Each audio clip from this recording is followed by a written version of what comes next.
দর্শক আপনাদেরকে স্বাগত জানাচ্ছি চ্যানেল এস এর পর্দায়। দর্শক আপনারা দেখছেন চ্যানেল এস লিগ্যাল অ্যাডভাইস। দর্শক আজকে যে অবস্থায় আমরা আপনাদের সামনে এসেছি, আমাদের দেশের জন্য, জাতির জন্য অনেকটা আমরা নির্ঘুম সময় অতিক্রম করছেন। আমাদের দিক নির্দেশনাকারী মন্ত্রণালয়, প্রধানমন্ত্রী, আমাদের চিকিৎসা ব্যবস্থায় যারা ফ্রন্ট লাইনে আছেন, NHS এর আমাদের সৈনিকরা এবং আমাদের মিডিয়া সৈনিকরা যারা আমাদেরকে প্রতিনিয়ত সুযোগ দেন আপনাদের সামনে নিয়ে আসার।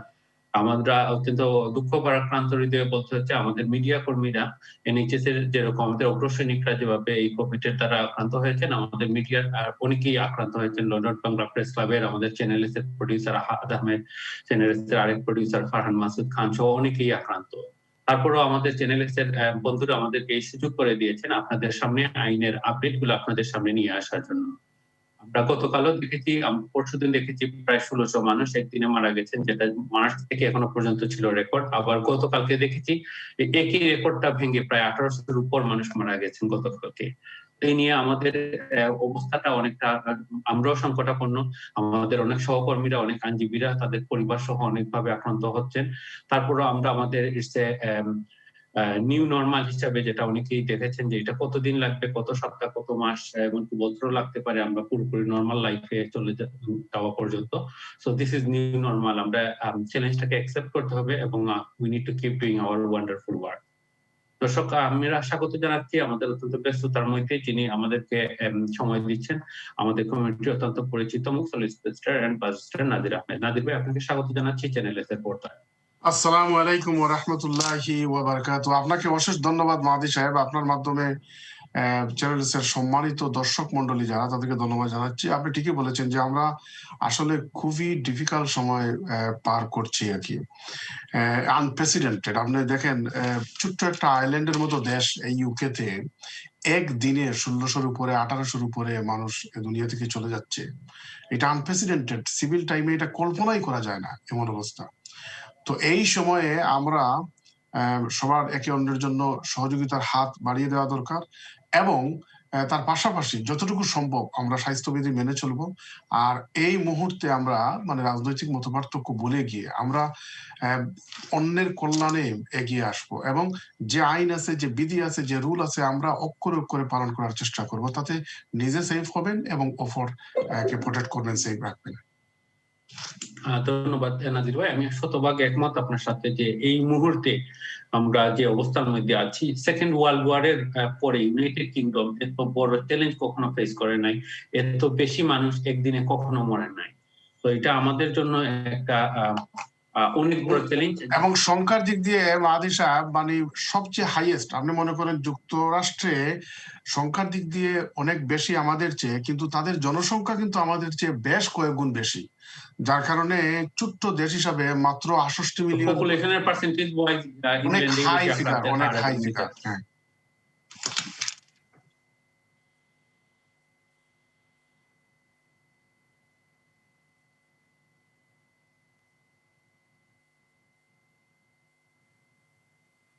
জি মাহাদি সাহেব, আসলে সংখ্যার দিক দিয়ে আমরা অনেক বেশি প্রপোর্শন বা আনুপাতিক হারে আর কি। তো যাই হোক, যেটাই আসুক, যে চ্যালেঞ্জই আসুক, আমাদেরকে এই চ্যালেঞ্জের মোকাবেলা করতে হবে ধৈর্যের সাথে এবং অত্যন্ত ধীর স্থির গতিতে। কারণ এই ধরনের চ্যালেঞ্জ কিন্তু আমরা অতীতে জাতি হিসাবে কখনো মিট করি নাই, ফেস করি নাই, এবং জাতি হিসাবে তো নয়, বিশ্বেও এভাবে ফেস করা হয় নাই। আমরা এমন অবস্থার মধ্যে দিয়ে যাচ্ছি আর কি।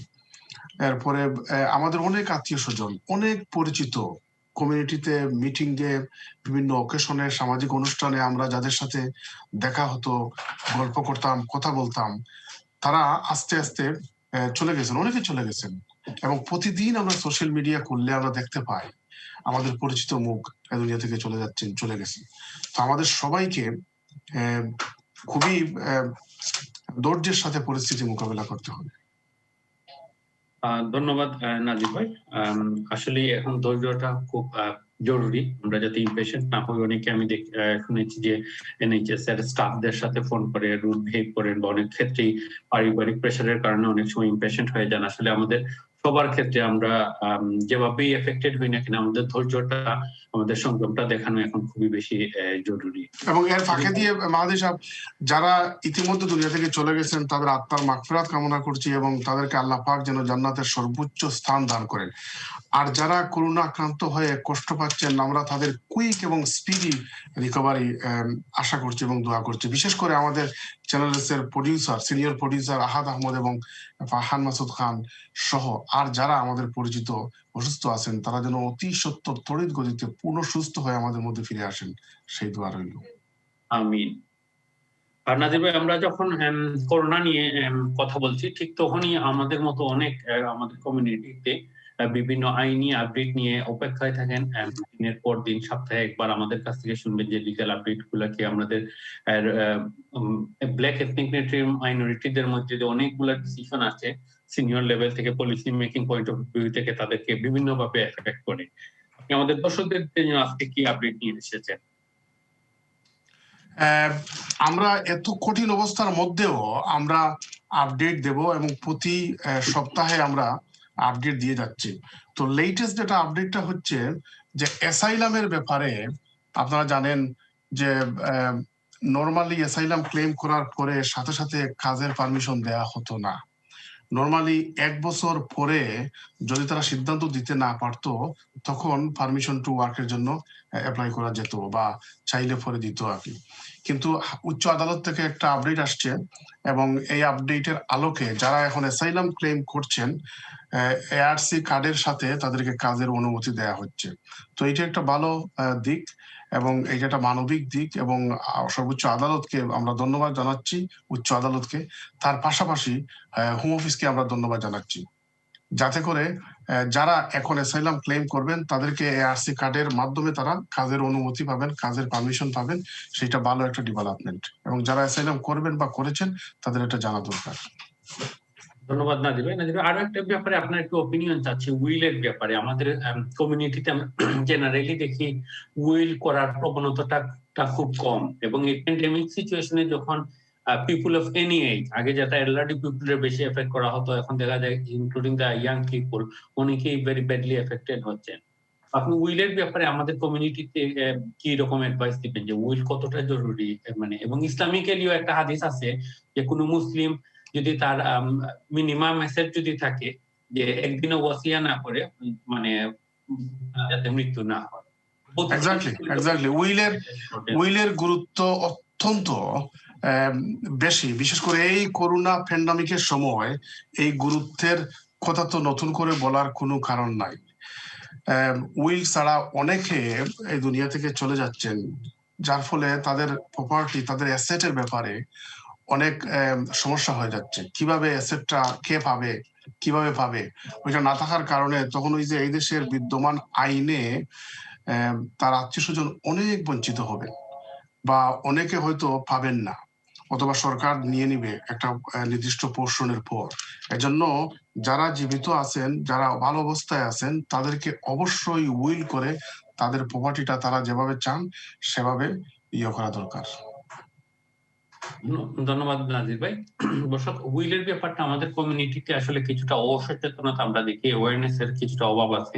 আমরা মনে করি আমরা উইল করব যখন আমরা 70, 75 বা 80 ইয়ার্স হবো, একেবারে লাস্ট স্টেজে আমাদের জীবনের। বাট মেবি দ্য কেস আমরা 70, 75 বা 80 ইয়ার্স আমরা নাও বাঁচতে পারি। So ideally the early you do a will, the better for your family. নাইলে দেখা যাবে যে আপনি যাকে উইশ করতে চাচ্ছিলেন, যাকে একটা সার্টেন পার্সেন্টেজ দিতে চাচ্ছিলেন, আপনি মসজিদ মাদ্রাসা চ্যারিটিতে একটা সার্টেন পার্সেন্টেজ দিতে চাচ্ছিলেন, অনেক ক্ষেত্রে কিন্তু আপনার যে ইচ্ছার যে প্রতিফলন নাও করতে পারে, কারণ তখন হচ্ছে গিয়ে গভর্নমেন্টের যে বর্তমান যে আইন সেই অনুসারে এটা মানে ডিস্ট্রিবিউশনটা হবে। তো এই কারণে আমরা বারবার আপনাদেরকে তাগদা দিচ্ছি যে উইলের ব্যাপারে আপনাদের অ্যাওয়ারনেস বাড়ানোর জন্য এবং উইলকে কনসিডারেশনে নেওয়ার জন্য। আমাদের জন্য অনেক কলার অপেক্ষায় আছেন, আমরা আমাদের কলারদের কাছে এখন দেখি প্রথম কলার কে আছেন লাইনে। দর্শক, আসসালামু আলাইকুম। হ্যালো, আসসালামু আলাইকুম বিশপ। জি, ওয়ালাইকুম আসসালাম। ভালো আছেন? আলহামদুলিল্লাহ। জি, আমি একটা কোশ্চেন করতাম, এর লাগি ফোন করছি। জি জি, প্লিজ কোকা ভাইয়া। জি, আমি না নি জিও কি ও ডিজেবল অ্যালাউন্স পাই কি পিআইপি, জি, আর ইনকাম সাপোর্ট অ্যালাউন্স বেনিফিট পাই কি, বুঝছেন নি? আর আমার ওয়াইফ কি আমার কেয়ার রইতে পারবানি যদি কার্ডও যদি আমি লিফটিং করাই কি নো রিকোয়েস্ট পাবলিক ফান্ড যদি আমি উমোশ যদি অ্যাপ্লিকেশন করে যদি ওকে তুলি কিটা তাই কিন্তু আমার কেয়ার রইতে পারবানি ওকে ভেরি গুড কোশ্চেন ওটা আমার কন্টাক্ট করলে কোন জন্য বুঝাইয়া আমি ফোন পারবেন কিনা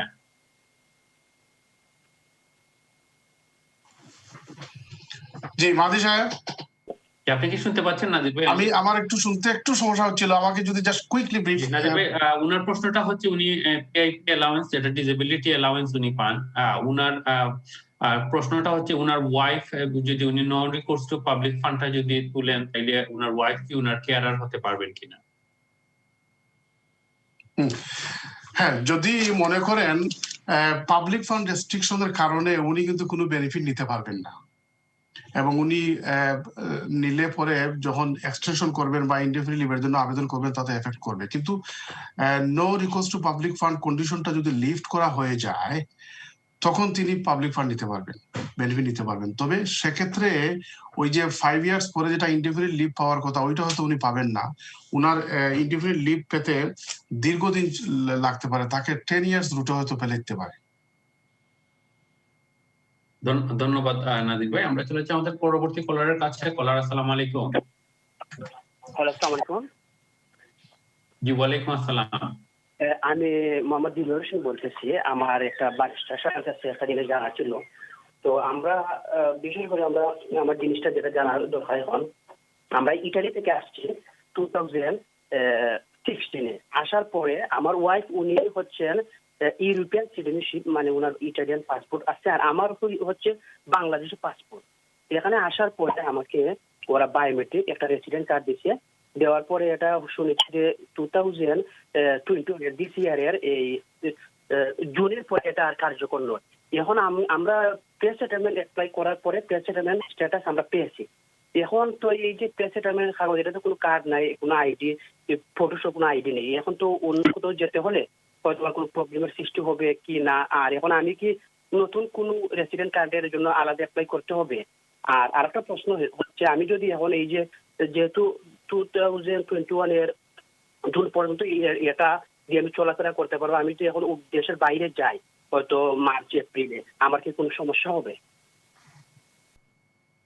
আচ্ছা এখন এক নম্বর হচ্ছে যে দেখেন যদি আপনি এদেশে চলে আসেন অথবা আপনি যদি প্রি সেটেলমেন্ট স্ট্যাটাস পান তখন আপনার ওই যে জুনে চলে যাবে এই আওতায় আপনি আসবেন না আপনি সময়ের ব্যবধানে যখন যোগ্য হবেন তখন সেটেলমেন্টের জন্য আবেদন করবেন এরপরে পিআর এর জন্য আবেদন করবেন এরপরে আপনি ইনডেফিনিট লিভ যখন যোগ্য হবেন তখন তার জন্য আবেদন করবেন সুতরাং আপনি উইথিন দ্য সিস্টেম আপনি অলরেডি তাদের ভিতরে ঢুকে গেছেন এবং আপনি ট্রানজিশনাল পিরিয়ডে আছেন সুতরাং আপনি যদি ভিজিট করতে চান তাহলে কোনো অসুবিধা হওয়ার কথা না এবং আপনি যখনই যোগ্য হবেন তখন সেটেলমেন্টের জন্য আবেদন করে নেবেন আপনি প্রি সেটেলমেন্ট তারা কার্ড না দিয়ে ওই যে একটা লেটার দিয়ে তারা কনফার্ম করে তো আপনার কোনো অসুবিধা হবে না ভিজিট করতে কারণ আপনার স্ট্যাটাস এবং কাগজ সবটার সাথে রাখবেন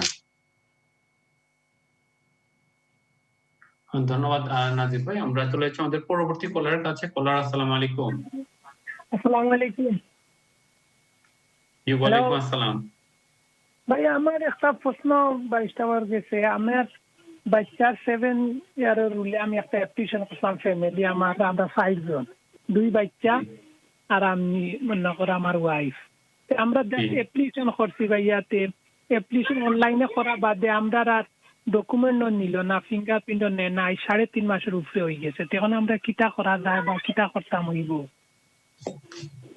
রাইট ধন্যবাদ কলার নাজিব ভাই ওনার যে প্রশ্ন হচ্ছে কি উনি 7 ইয়ার্স রুটে অ্যাপ্লিকেশন করেছেন 3.5 মান্থস হয়ে গেছে এটা কি টু লেট কিনা ওনার কাছে কোনো না যদি আপনি প্রপারলি যদি আপনি অ্যাপ্লিকেশন করে থাকেন অ্যাপ্লিকেশন যদি লজ হয় প্রপারলি তাইলে আপনার চিন্তা করার কোনো কারণ নাই তারাই আপনাকে লিখবে বায়োমেট্রিক দেওয়ার জন্য অথবা অনেক সময় আছে যে প্রিভিয়াস বায়োমেট্রিক থাকলে তখন ওইটাকে তারা ট্র্যাক করে নিয়ে এসে ওইটাকে কাজে লাগাতে পারে না হইলে তারা দেওয়ার জন্য লিখবে বা বলবে আর কি সুতরাং আপনি যদি প্রপারলি লজ করেন চিন্তার কোনো কারণ নেই আর করোনার কারণে ওই যে হোম অফিস আবার যে যোগাযোগ করবে একটু ডিলে হচ্ছে বিশেষ করে ফার্স্ট লকডাউন, সেকেন্ড লকডাউনের পর আমরা তৃতীয় লকডাউনে চলছি, এবং তৃতীয় লকডাউনটা দেখা যাচ্ছে যে আগের চেয়েও অনেক ওয়ার্স অবস্থার মধ্যে আমরা আছি। তো এই অবস্থার আলোকে আমার মনে হয় যে 3.5 মাস বা 3 মাস হয়েছে, এটার জন্য খুব বেশি ওয়ারি করার কারণ নাই। তবে যদি অ্যাপ্লিকেশন প্রপারলি লজ করে থাকেন, সাবমিট করে থাকেন, তাহলে কোনো অসুবিধা হওয়ার কথা না। ধন্যবাদ নাজির ভাই। আমরা চলে যাচ্ছি আমাদের পরবর্তী কলারের কাছে। কলার, আসসালামু আলাইকুম। আসসালামু আলাইকুম। জি, ওয়ালাইকুম আসসালাম। জি, আপনারা ভালো আছেন ভাই? জি, আলহামদুলিল্লাহ। সোফার আল্লাহ আমাদেরকে সুস্থ রাখছেন, ভালো রাখছেন। আচ্ছা আচ্ছা, আমার একটা কোয়েশ্চেন হইলো, আমার এক ভাইয়ের ব্যাপারে, ইমিগ্রেশনের ব্যাপারে আমি একটু আলাপ করতে চাইছিলাম আপনাদের সাথে। যেটা হলো, সে গত 18 বছর 5 মাস হইতেছে এই দেশে আছে। এখন সে তো গত দুইটা সে 10 ইয়ার্স রুটে অ্যাপ্লিকেশন করছিল, ওইটাগুলা মানে রিজেক্ট হয়েছে, এবং সে আপার ট্রাইব্যুনাল পর্যন্ত গিয়েও সে মানে রিজেকশন হয়েছে। এখন বর্তমানে তার একটা ওই যে ফার্দার সাবমিশন দিছিল হিউম্যান রাইটস আপিলে, হিউম্যান রাইটস এর একটা কেসে,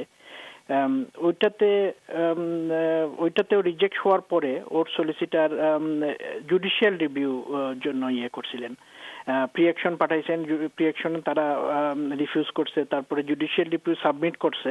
সাবমিট করার পরে হোম অফিস থেকে চিঠি আসছে যে তোমরা জুডিশিয়াল রিভিউ উইথড্র করো, আমরা আবার কনসিডার করব তোমার কেস। তারপরে আবার রিকনসিডারেশনেও আবার রিজেক্ট করছে, রিজেক্ট করে আপিল রাইট দিছে তাকে। এখন আপিল করা পর্যায়ে যাইতেছে, আর সে মনে হয় সপ্তাহখানিকের ভিতরে আপিল করবে। ইন দি মিন টাইম তার সে 2011-এ বাংলাদেশে গিয়ে বিয়ে করছিল, তার ওয়াইফকে স্টুডেন্ট ভিসায় গত 2 মাস আগে নিয়ে আসছে এখানে। এখন ওইটা তো আর ওরা যে বিয়ে করছে এটা তো ডিসক্লোজ করে নাই, ওয়াইফও ডিসক্লোজ করে নাই যে সে বিবাহিত, সে তো এখানে আসছে স্টুডেন্ট হিসেবে। এখন তারা একসাথে আছে এবং তাদের একজন বাচ্চা হবে, এই পর্যায়ে গেছে আর। তো এখন আমার কোয়েশ্চেন হলো যে আপিলে কি সে তার এই ওয়াইফের এটা কি শো করলে কি মনে করেন কোনো সমস্যা হবে, নাকি শো করলে ভালো হবে? এই জিনিসটা একটু যদি ব্যারিস্টার সাহেব একটু ওনার অভিমতটা জানান, খুবই খুশি হব ইনশাআল্লাহ। জি, ধন্যবাদ নাদির ভাই। ওনার ফ্যাক্টস গুলা বেশ লম্বা ছিল, সো আমি যদি ব্রিফ করি, করতে গিয়ে উনি 18 বছর 6 মাসে আপিলের মধ্যে আছেন, জুডিশিয়াল রিভিউ এর পরে আবার আপিল স্টেজে আসছে, মাঝে 2বার উনি রিজেকশন হয়েছেন। ওনার ওয়াইফ এখন স্টুডেন্ট হিসাবে আছেন, এইখানে ডিক্লারেশন দরকার আছে কিনা? প্রথম হচ্ছে যে দেখেন 10 ইয়ার্স রুটে যে উনি অ্যাপ্লাই করেছিলেন, 10 ইয়ার লফুল রেসিডেন্স, ওখানে কিন্তু লফুল যদি না থাকে তাহলে হবে না, আর যা হওয়ার তাই হয়েছে। তাই দুইটা তো রিফিউজ হয়ে শেষে যখন হিউম্যান রাইটস অ্যাপ্লিকেশন করা হয়েছে এবং রিফিউজ হওয়ার পর উনি জুডিশিয়াল রিভিউ লজ করেছিল, এবং জুডিশিয়াল রিভিউতে কনসেন্ট অর্ডারের মাধ্যমে তারা বলছে যে অ্যাপ্লিকেশন তারা কনসিডার করবে উইদিন সার্টেন পিরিয়ড, এবং যদি রিফিউজ হয় আপিল রাইট দেবে, এবং যেটা দিয়েছে। আমার মনে হয় যে কলারকে বলবো যে অবশ্যই উনি শক্ত হ্যান্ডে আপিলটা করবেন। এখন ওয়াইফের ব্যাপারে আমরা এয়ারে খুব বেশি ডিসকাস করতে পারবো না, এখানে বেশ কিছু হিডেন ডিসেপশন এখানে ইনভলভ আছে, এবং তার সলিসিটরের সাথে বসে প্রফেশনাল প্রিভিলেজের আন্ডারে উনি আলাপ করুক। কারণ এখানে বেশ কিছু জিনিস, উনি স্টুডেন্ট ভিসা যখন অ্যাপ্লাই করে উনি যদি ডিসক্লোজ না করে তাহলে তো উনি অথরিটিকে মিসলিড করেছে, মিথ্যা বলেছে। তো এখানে অনেক কিছু ব্যাপার স্যাপার আছে, কনসিডার করতে হবে। আমার মনে হয় যে উনার সলিসিটরের সাথে বসে উনি বিস্তারিতভাবে আলাপ করুক, এটাই আমার পরামর্শ। ধন্যবাদ নাদির ভাই। দর্শক, আমরা চলে যাব ছোট্ট একটি ব্রেকে। কোথাও যাবেন না, আপনারা দেখতে থাকুন চ্যানেল লিগ্যাল অ্যাডভাইস। কিছুক্ষণ পরে আবারও আসছে আপনাদের সামনে। ধন্যবাদ।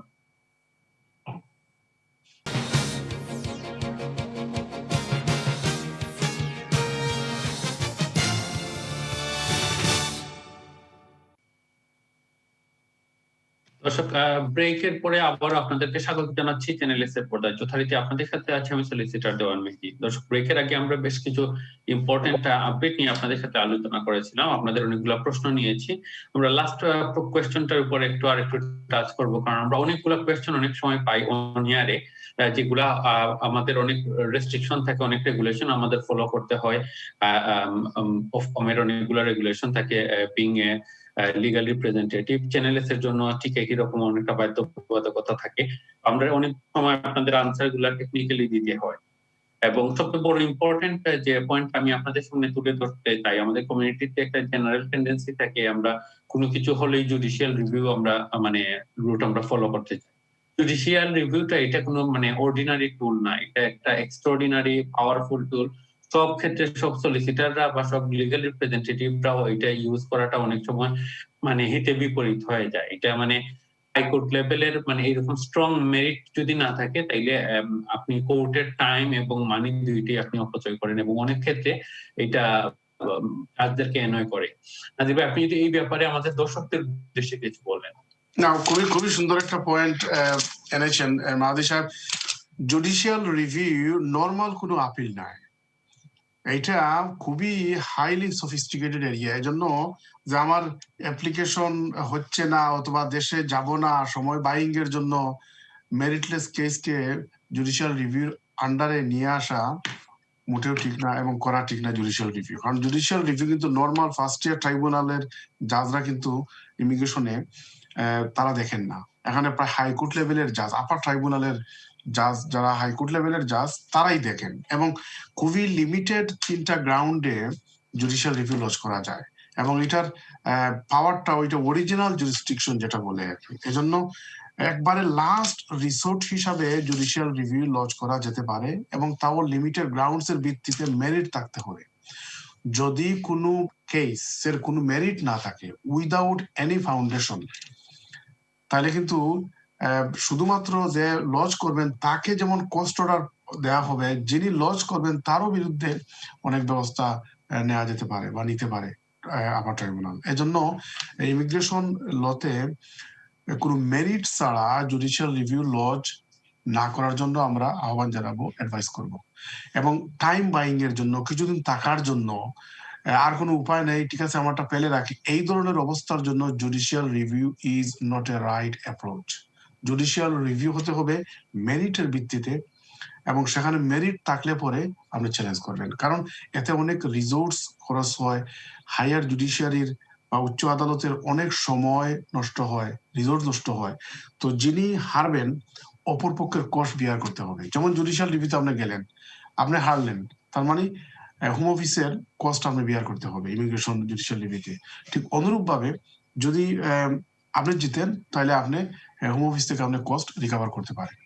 এই জন্য এটা ভেরি ইম্পর্টেন্ট, সেন্সিটিভ, এবং ভালো করে জেনে শুনে বুঝে লিগেল অ্যাডভাইস নিয়ে দক্ষ হ্যান্ডে জুডিশিয়াল রিভিউ ডিল করা দরকার। ধন্যবাদ নাজির ভাই। আমরা আবারও চলে যাচ্ছি আমাদের কলারদের কাছে, দেখি আমাদের পরবর্তী কলার কে আছেন লাইনে। দর্শক আসসালামু আলাইকুম। হ্যালো, আসসালামু আলাইকুম। জি ওয়ালাইকুম আসসালাম। ভালো আছেন ভাই আপনারা? জি আলহামদুলিল্লাহ। ভাই স্যার, আপনার একটা জিনিস জানতে চাইলাম আমি লাস্ট জুলাই ড্রাইভিং অফেন্স পুলিশে ধরছিলাম আমি ড্রাইভিং করার সময়। জি বুঝছেন, তে জুলাই ধরছিল, এখন আমার ঘরে ফাটাইছে তারা লেটার হয়েছে কোর্টে যাইবার লাগি আর নাইলে কেদা হওয়ার লাগি। তো এখন আমার যে সিচুয়েশন না নিয়ে আগের 3 পয়েন্ট আছে আমার ড্রাইভিং লাইসেন্সের। জি এর মধ্যে আমি ট্যাক্সি করি, হুবার। জি বুঝছেন, আর তো কোনো কাম আমি করি না। জি তে এর মধ্যে আমি ইনডেফিনিট লিভের লাইন আনি, আমি এখন স্পাউস ভিসায় আছি। জি জানুয়ারি 25 তারিখে আমার 10 বছর হবে। জি 10 বছর হওয়ার পরে আমি লিভ টু রিমেইন পাবো, বুঝছেন, অ্যাপ্লাই করতে পারবো।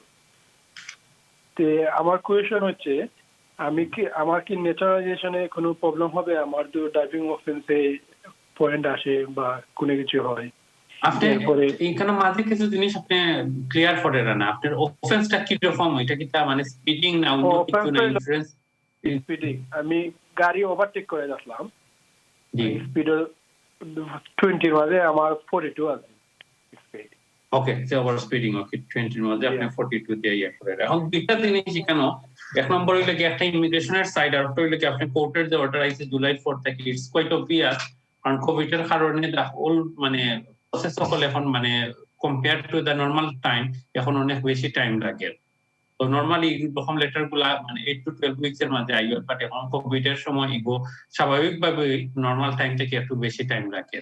But let's address your immigration point. Nazir ভাই, উনার যে আইএলআর এর জন্য যে উনি ডিউ হবেন 25th of January, উনার driving offence this is the second time, উনার অলরেডি 3 পয়েন্ট আছে এবং এখন কোর্ট অর্ডার আসছে। কোর্ট অর্ডার আসে না, আই থিংক হিয়ারিং এর জন্য মনে হয় কল করেছে অর সামথিং।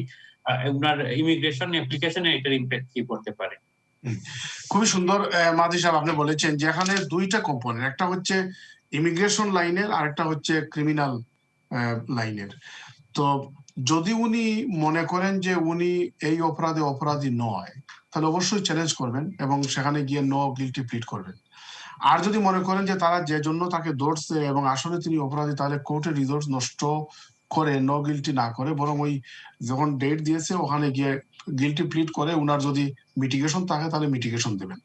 এটা হচ্ছে ক্রিমিনাল লাইনে। যদি উনি নট প্লিড গিলটি বলেন, যেটা আপনি বলছেন যে ওইটা হিয়ারিং হয়তো করোনা ভাইরাসের কারণে আরো লেংথি হবে, অনেক সময় বছর 1.5 বছর বা আরো বেশি সময় নিয়ে টান দেয়, তো যখন কোর্ট অ্যাভেলেবল হবে বা সময় হবে তখন তারা হিয়ারিং করে উনাকে হয়তো গিলটি পাবে অথবা নট গিলটি পাবে। এটা ডিপেন্ড করে মেরিটের উপর এবং এভিডেন্সের উপর। এটা হচ্ছে ক্রিমিনাল সাইড। আর ইমিগ্রেশন সাইডে হচ্ছে যে যদি কোর্ট দ্বারা উনি কনভিক্টেড হন, যেমন ডেঞ্জারাস ড্রাইভিং, তাইলে কিন্তু এইটা তাকে ইনডিফিনিট লিভ পেতে হ্যাম্পার করতে পারে। আমরা এই পর্যন্ত বললাম। এজন্য যদি উনার গিলটি প্লিড করেন অথবা যদি উনাকে ট্রায়াল করে গিলটি পাওয়া যায়, কনভিক্ট করা হয় কোর্ট দ্বারা, তাইলে উনাকে অবশ্যই ডিক্লেয়ার করতে হবে যখন উনি ইনডিফিনিট লিভের জন্য আবেদন করবেন, এবং দ্যাট মাইট এফেক্ট হিম। এই হচ্ছে আমাদের কথা। আশা করি আপনারা বুঝতে পেরেছেন। তবে নর্মাল পার্কিং পেনাল্টি, ফাইন বা ওই যে টিকেট, এগুলা কিন্তু নর্মালি ক্রিমিনাল কনভিকশনের আন্ডারে আসে না। কিন্তু যদি ম্যাজিস্ট্রেট কোর্টে গিয়ে সেটা ট্রায়াল হয়ে যদি কনভিক্টেড হন, তাহলে এটা ক্রিমিনাল রেকর্ডের আওতায় আসবে। ধন্যবাদ নাজির ভাই। দর্শক, আশা করি আপনি কিছুটা ইন্ডিকেশন পেয়েছেন আপনার কতটুকু ইম্প্যাক্ট হতে পারে আপনার ইমিগ্রেশন অ্যাপ্লিকেশনে। আমাদের জেনারেল কিছুটা পারসেপশন থাকে আমাদের কমিউনিটি যে ড্রাইভিং অফেন্স গুলো এগুলো হচ্ছে গিয়ে civil offence because that negligence. আসলে ড্রাইভিং ইয়েটা কিন্তু এটা ক্রিমিনাল লর আন্ডারে পড়ে, কারণ আপনার এই কারণে এটা পড়ে। আপনারা যদিও ধরে নেন এটা একটা সিভিল অফেন্স, এটা এমন মহামারী কিছু না, এটা এই কারণে পড়ে ক্রিমিনাল অফেন্স, কারণ এটা আপনি আপনার নিজের, আপনার পরিবারের এবং অন্য মানুষ এবং তাদের পরিবারের জন্য আপনি হুমকি হয়ে যান। আপনি যদি ড্রিঙ্ক ড্রাইভ করেন, ওভার স্পিডিং করেন, স্পিডি এইরকম কিছু করেন, তাইলে আপনি অন্যজনের জীবনের জন্য হুমকি হয়ে যান। তো এই কারণে ড্রাইভিং এর মধ্যে মাহাদি সাহেব দেখেন বেশ কিছু ক্যাটাগরি আছে। আপনি মনে করেন রং জায়গায় পার্ক করে নিলেন, ভুলবশত মনে করেন হয়তো আপনি লেখা আছে 6টার ভিতরে পার্ক করবেন না, আপনি মনে করছেন যে 5টার ভিতরে পার্ক করেছেন, আপনাকে একটা পেনাল্টি 60 পাউন্ডের বা 50 পাউন্ডের দিয়ে দিচ্ছে। এই ধরনের ছোটখাটো অফেন্স কিন্তু ওই ক্রিমিনাল ইয়েতে আসে না এবং এটা তারা অনেক সময় ইগনোর করে। কিন্তু আপনি যেটা বলছেন dangerous driving, drink driving, insurance ছাড়া ড্রাইভিং, এমওটি ছাড়া ড্রাইভিং, তো এগুলো তো খুব ডেঞ্জারাস এবং এগুলা নিজের জন্য যেমন হুমকি স্বরূপ এবং অপরের জন্য হুমকি স্বরূপ। এবং এগুলা নর্মালি কোর্টে গিয়ে যখন কনভিক্টেড হন, ট্রায়াল করে বা প্লিড করে, তখন কিন্তু এটা ক্রিমিনাল রেকর্ডের আওতায় আসবে। ধন্যবাদ নাজির ভাই। এবং এই যে পয়েন্টটা দর্শক আমরা এই কারণে একটু টাইম নিয়ে আলোচনা করার ইচ্ছা পোষণ করছি, কারণ অনেকেই এরকম স্ট্রাগল করেন। যেমন আমি একটা কেস স্টাডি বলবো সঙ্গত কারণের নাম বলছি না, যে উনার এটা কোয়াইট অবভিয়াস যে এটা উনার কোনো বাঁচার কোনো রাস্তা নাই, তারপর উনি বলছেন যে এটা আমি ওভার স্পিডিং করি নাই, ইট ওয়াজ নট মি, আমি দেখি নাই এটসেট্রা, আরেকজন ছিলেন। যেখানে সব এত টেকনোলজি এত অ্যাডভান্স, আপনার ফটোগ্রাফিক ভিডিও অনেক এভিডেন্স চাইলেই প্রডিউস করা যায়, সিসিটিভি হেয়ার দেয়ার এভরিহোয়ার। পরে উনাকে ফাইন্যান্সিয়াল পেনাল্টি এবং আদার যে কনসিকুয়েন্স গুলো কোর্ট থেকে আসে, কারণ কোর্টের কিন্তু অনেক টাইম যায়, সরকার পক্ষের জন্য উকিল আসেন, উনার যে খরচ হয় সেটা মিলে আপনার জন্য বার্ডেনটা বাড়বে, কমবে না। তো যেখানে আপনি সার্টেন আপনি একটা মিস্টেক করে ফেলছেন, ইচ্ছায় অথবা অনিচ্ছায়, আপনার দায়িত্ব হচ্ছে কি আপনি কোর্টকে সাপোর্ট দেওয়া, আপনি এটা স্বীকার করে নেওয়া, ইয়াস ইট ওয়াজ মাই মিস্টেক, হ্যান্ডস আপ, আমাকে এটা আমি করেছি, আমি যে শাস্তি হবে আই উইল অ্যাকসেপ্ট দিস। তো দিস ইজ হাউ আপনি কোর্টকে কোঅপারেট করবে। খুব সুন্দর একটা পয়েন্ট নিয়ে আসছেন মাহাদি সাহেব। দেখেন যদি আপনি প্রথম আর্লিয়েস্ট অপরচুনিটিতে যদি আপনি প্লিড করে নেন গিলটি, তখন যে সাজা বা যে ফাইন বা যে পেনাল্টি দেয়া হবে, ট্রায়ালের পরে যদি সময় রিসোর্স নিয়ে যদি আপনি কনভিক্টেড হন, তাহলে এর সাজা কিন্তু অনেক বেশি হবে, কারণ আপনি মানে অনুকম্পা পাবেন না কোর্টের। আর দেখেন যে যদিও প্রসিকিউশনের দায়িত্ব হচ্ছে প্রুভ করা বিয়ন্ড রিজনেবল ডাউট, কিন্তু ড্রাইভিং এর ক্ষেত্রে অনেক সময় ওই যে মডার্ন টেকনোলজির জমানায় রেকর্ডেড ভিডিও বা বিভিন্ন স্পিডিং মেকানিজম আছে, এগুলো খুব সহজে তারা মানে প্রমাণ করতে পারবে। যদি ভিডিও রেকর্ডে উঠে আপনি কত মাইলে স্পিডে যাচ্ছেন, তখন আপনি এটা ডিনাই করতে পারবেন না। বা ইলেকট্রনিক ক্যামেরা বা অন্যান্য ডিভাইস যেগুলো আছে, ওগুলোর মাধ্যমে যদি প্রমাণ করা যায় যে you have done it, so আপনি ওইটাকে আনডান করা তো পারবেন না। সুতরাং এটা তো আপনি কোর্টকে সহযোগিতা করা যে আপনি করেছেন, এবং এতে গিয়ে আপনার সাজাটা বা পেনাল্টিটা অনেক লেসার হবে। যদি আপনি ওই গোয়ার্তামি করে, কেউ যদি মনে করেন গোয়ার্তামি করে না আমি গিলটি প্লিড করবো না, দেখা যাক কি হয়, তাইলে আপনি ট্রায়ালের পরে যদি গিলটি পাওয়া যায়, কনভিক্টেড হন, তাহলে সাজাটা আগের চেয়েও বেশি হবে। ধন্যবাদ নাজির ভাই, চমৎকার ভাবে আমাদের দর্শকদের জন্য বিশ্লেষণ করার জন্য। দর্শক, আশা করি আমাদের এই অ্যাডভাইসটা আপনারা নেবেন, কারণ এইসব মিস্টেক আপনি আমরা যে কেউ করতে পারি, কিন্তু আমরা যাতে বাড়াবাড়ি না করি, যে বাংলাদেশি স্টাইলে যারা দুই ড্রাইভারের মধ্যে দুই ড্রাইভার একই সাথে মানে চূড়ান্ত পর্যায়ে চলে যায় যে আই এম রাইট। এখানে কিন্তু প্রযুক্তি নির্ভর একটা দেশ, এবং আমাদের নৈতিক দায়িত্ব কোর্টকে সহায়তা করা। আমি চলে যাচ্ছি এখন আমাদের পরবর্তী কলারের কাছে। কলার, আসসালামু আলাইকুম। হ্যালো। হ্যালো। ওয়ালাইকুম আসসালাম। জি, আপনাদেরকে ধন্যবাদ এত সুন্দর একটা প্রোগ্রাম করার জন্য। তো আমার একটা কোশ্চেন ছিল, সেটা হচ্ছে আমি 2007-এ আমরা আসছি লন্ডনে। তো 2017-এ আমার 10 ইয়ার্স হয়েছে। তো আমি আইলার আপনার হ্যালো হ্যালো জি বলেন, আপনি কন্টিনিউ করেন। আপনি টিভি বন্ধ করে ফেলেন অথবা অডিও বন্ধ করে ফেলেন। ওকে। আমি 2017 আমাদের 10 ইয়ার্স হয়েছে, তখন আমাদের রিফিউজ করে দিল। রিফিউজ করেছে কারণ হচ্ছে 2011-এ ওরা বলছে আমরা নাকি ওভারস্টেয়ার ছিলাম, তখন এই জন্য রিফিউজ করেছে। তো ওইটা এখন আপাতমূল্যায়ন আছে, এবং এটা আমাদের মোটামুটি আমাদের ফেভারেই আছে। এটা আমাদের ফেভারে আছে, এবং এখন এটা আপিল পেন্ডিং আছে। ইন দ্য মিন টাইমে আমার 16-তে আবার 10 ইয়ার্স হয়ে যাচ্ছে, যেহেতু 11 থেকে 21, 16 10 বছর হয়ে যাচ্ছে আবার। এখন আমার কোশ্চেন হচ্ছে, আমি কি আবার আইলার জন্য অ্যাপ্লিকেশন করব? এবং যদি অ্যাপ্লিকেশন করি, তাহলে কি আমার এই আপিলটা যে এখন রানিং আছে সেটা কি আমাকে উইথড্র করতে হবে? আর ইফ আমি যদি আইলার না দেয়, ওরা আবার 11 থেকে 21-এর মধ্যে যে আইলার যেটা আমাকে না দেয়, সেক্ষেত্রে কি আমার আগের আপিলটা কোনো হ্যাম্পার হবে কিনা? আচ্ছা সিস্টার, আপনি ওই পয়েন্টটা একটু মানে ক্লিয়ার করেন তো, মানে ওরা কেন বলছে যে আপনি ওভারস্টেয়ার ছিলেন? আপনার মানে এলিমেন্টটা কি ছিল? এটা কি ওদের পক্ষ থেকে কোনো mistake, or there is something যে আপনি অ্যাড্রেস করা দরকার? মিস্টেক ছিল, ওরা ক্লিয়ার মিস্টেক করেছে। দ্যাটস ওয়াই আমাদের এটা এখন আপিলে আছে। ওকে। আমরা হাইকোর্ট থেকে উইন করে আসছি জুডিশিয়াল রিভিউ করে, তো হাইকোর্ট থেকে ওরা আবার আমাদের আপার ট্রাইব্যুনালে পাঠিয়ে দেবে। জি নাজির ভাই, তাহলে ওনার প্রশ্ন হচ্ছে ওনার আপিল কি কন্টিনিউ করবেন না উনি আর একটা ফ্রেশ অ্যাপ্লিকেশন করবেন? না, অশেষ ধন্যবাদ কলার। দেখেন, আমি তো মনে করি যে আপনি আপিল কন্টিনিউ করা দরকার, কারণ আপনার কেসের মেরিটটা ভালো। আপনি জুডিশিয়াল রিভিউতে উইন করে সম্ভবত ওইটা আসছেন, এবং আপার ট্রাইব্যুনালে পেন্ডিং আছে, এবং আপনি বলছেন স্ট্রংলি যে তাদের এটা মিস্টেক হয়েছে। সুতরাং তাদের যদি মিস্টেক হয়ে থাকে এবং এটা যদি মেরিট সম্পন্ন কোনো কেস থাকে, তাহলে এটা উইথড্র করে আপনি নতুন কেসে কেন যাবেন? আর আপনার একটা কেস পেন্ডিং থাকা অবস্থায় কিন্তু নতুন করে কেস আপনি তারা এন্টারটেইন করবে না, এবং আপনি করতে পারবেন না। এজন্য আপনি ওইটা উইথড্র করে নতুন কেসে যাওয়াটা আপনার একটু রিস্কি হয়ে যাবে, কারণ আপনার যে ওই যে কন্টিনিউয়েশনটা কিন্তু ডিপেন্ড করতেছে আপনার ওই যে আপিলটা পেন্ডিং থেকে আসতেছে বলে।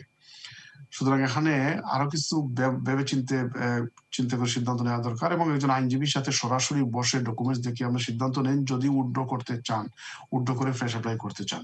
কিন্তু আমি মনে করি যতটুকু ইনফরমেশন আপনি দিয়েছেন তার ভিত্তিতে আপিলে ওইটা চ্যালেঞ্জ করা কম্পিটেন্টলি ভালো হবে।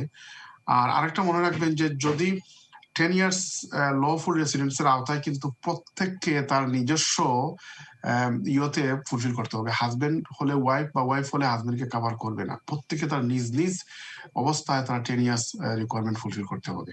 তো সবকিছুর আলোকে আমি মনে করি যে আপনার কেসটা যেহেতু মেরিট ভালো, যদি মেরিট দুর্বল হতো তাহলে হয়তো আমি অন্য অ্যাডভাইস দিতাম, কিন্তু যেহেতু মেরিট ভালো এবং তারা মিস্টেক করেছে বলে আপনি স্ট্রংলি ফিল করতেছেন, আমার মনে হয় যে কেসটা চালিয়ে যাওয়াটা হবে বেটার অপশন।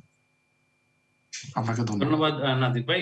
আপনি আমাদেরকে ফোন করেছেন, আই লাভ ইউর কনফিডেন্স। আপনি আপনার কেস সম্পর্কে মানে শতভাগ ওয়াকিবহাল, আপনার ডেট সম্পর্কে এবং হোম অফিস কোন জায়গাতে ভুল করেছে এটা আপনি মানে 100% কনফিডেন্সের সাথে বলছেন। এটা আমি সব দর্শকদেরকে অনুরোধ করবো, আপনারা যখন কোনো রকম অ্যাপ্লিকেশন করবেন যে কোনো লিগ্যাল ম্যাটার, আপনার ব্যাপারটা সম্পর্কে আপনার মানে পুরা কেসটা আপনাকে জানতে হবে, ডেট অর্ডার থেকে শুরু করে কনসিকুয়েন্স, কোন জায়গাতে মিস্টেক হয়েছে, কোন জায়গাতে আপনার উইকনেস, স্ট্রেংথ সবকিছু।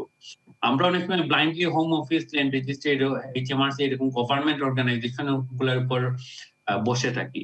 ওদের কিন্তু দায়িত্ব না, ওদের দায়িত্ব থেকে যেসব জায়গায় তারা সাসপেক্ট করবে আপনাকে তারা মানে ধরার চেষ্টা করবে। এটা আপনাদের দায়িত্ব হচ্ছে গিয়ে নিজের অবস্থানটাকে ডিসচার্জ করা, if they have any like suspicion কোনো জায়গাতে ভুল করে এটা তাদেরকে রেকটিফাই করে দেয়া।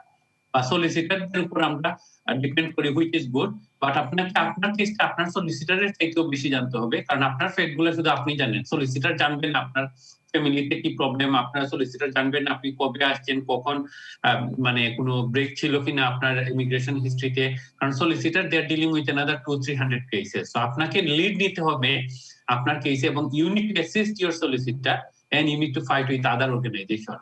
তো আপনার যেভাবে আপনি হ্যান্ডেল করেছেন, well done to you, I am very proud of you, যে আপনি শতভাগ কনফিডেন্স নিয়ে আপনার কেসটার ব্যাপারে যেভাবে আপনি আমাদেরকে যতটুকু ইনফরমেশন দিয়েছেন, এটা সত্যি প্রশংসনীয়। এবং মাহাদি সাহেব আপনি ঠিকই বলেছেন যে আপনি সলিসিটর বা ব্যারিস্টার আপনার পক্ষে কাজ করবে বেসড অন ইউর ইনস্ট্রাকশন। আপনি যদি কোনো তথ্য বলেন না, দেন না, আপনি কোনো মতেই এটা মনে করার কারণ নাই যে সলিসিটর ব্যারিস্টার সাহেব তার নিজ থেকে ওগুলা বানিয়ে দেবে, কারণ সলিসিটর ব্যারিস্টার সাহেব কিন্তু আপনার ইনস্ট্রাকশনের ভিত্তিতে আইনে কাজ করে। সুতরাং আপনার সব ফ্যাক্টস, সব ফিগার সবগুলো খুলে তাকে ইনস্ট্রাকশন দিতে হবে। ধন্যবাদ নাজির ভাই। আমরা চলে যাচ্ছি আমাদের পরবর্তী কলারের কাছে। কলার, আসসালামু আলাইকুম। হ্যালো, আসসালামু আলাইকুম। ওয়ালাইকুম আসসালাম। আমি ম্যানচেস্টার থেকে আরিফুল হক কইরা। জি, থ্যাংক ইউ আরিফ ভাই, আপনি ম্যানচেস্টার থেকে ফোন করছেন। আমার দুইটা সিম্পল কোশ্চেন আছে। ফার্স্ট অফ অল হইল কি, আমি 10 ইয়ার্স রুটে এফএলআর এফপি অ্যাপ্লাই করিয়া 2.5 বছর ভিসা পাইছিলাম। তো আমার এক্সটেনশন হইল গিয়া 3rd of March, last date হলো 2.5 বছর। তো আমি লাস্ট কতদিনের ভিতরে অ্যাপ্লাই করতাম পারবো? আর সেকেন্ড কোয়েশ্চন হইল গিয়া, ফাইন্যান্সিয়াল প্রবলেমের কারণে আমি একটা ফ্রি অ্যাপ্লিকেশন করতাম পারবো নি, মানে কোন ভালো একটা অ্যাডভাইস দিবা প্লিজ। জি, নাজির ভাই আপনি কি ওনার প্রশ্নটা ক্লিয়ার? আমি বুঝতে পেরেছি। থ্যাংক ইউ আরিফুল হক সাহেব আপনার প্রশ্নের জন্য। প্রথম হচ্ছে যে আপনার যখন ভিসার মেয়াদ যেদিন শেষ হবে, ঠিক এর উইথিন 28 ডেজের ভিতরে আপনি আবেদন করতে পারবেন। এটা হচ্ছে নিয়ম, শাশ্বত নিয়ম আর কি।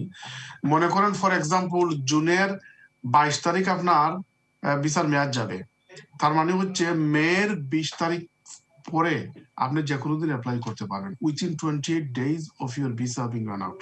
এটা হচ্ছে নিয়ম। আর সেকেন্ডলি আপনি বলছেন যে ফাইন্যান্সিয়ালি খুব কষ্টের মধ্যে আছেন, তো ফ্রি অ্যাপ্লিকেশন করতে পারবেন কিনা না। দেখেন, প্রথমে আপনাকে ফি রেমিশনের জন্য আবেদন করতে হবে। ফি রেমিশন যদি আপনি পান তাহলে আপনি আবেদন করতে পারবেন। ফি রেমিশনের জন্য যখন আবেদন করবেন তখন বিভিন্ন তথ্য, উপাত্ত, ইনকাম এগুলা ডকুমেন্ট চাইবে আর কি, এবং ওগুলা দিলে পরে তার ভিত্তিতে তারা সিদ্ধান্ত নেবে যে আপনি ফি রেমিশন পাবেন কি না। যদি ফি রেমিশন পান তাহলে আপনি ফ্রি অ্যাপ্লিকেশন করতে পারবেন, আর ফি রেমিশন যদি না পান তাহলে আপনাকে ফি দিয়ে অ্যাপ্লাই করতে হবে। আপনার প্রশ্নের জন্য আরিফুল হক সাহেব অশেষ ধন্যবাদ। ধন্যবাদ নাজির ভাই। আমরা চলে যাচ্ছি আমাদের পরবর্তী কলারের কাছে। কলার, আসসালামু আলাইকুম।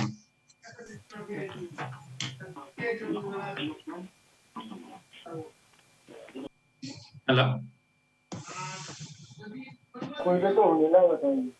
দর্শক, আপনি টিভিটা বন্ধ করে ওখানে আপনার অডিও একটু বন্ধ করে আমরা লোকে মাত্র, কারণ আমরা দেখি আমি মাতি আরো 6 সেকেন্ড পরে এটা আপনার কাছে গিয়ে পৌঁছে।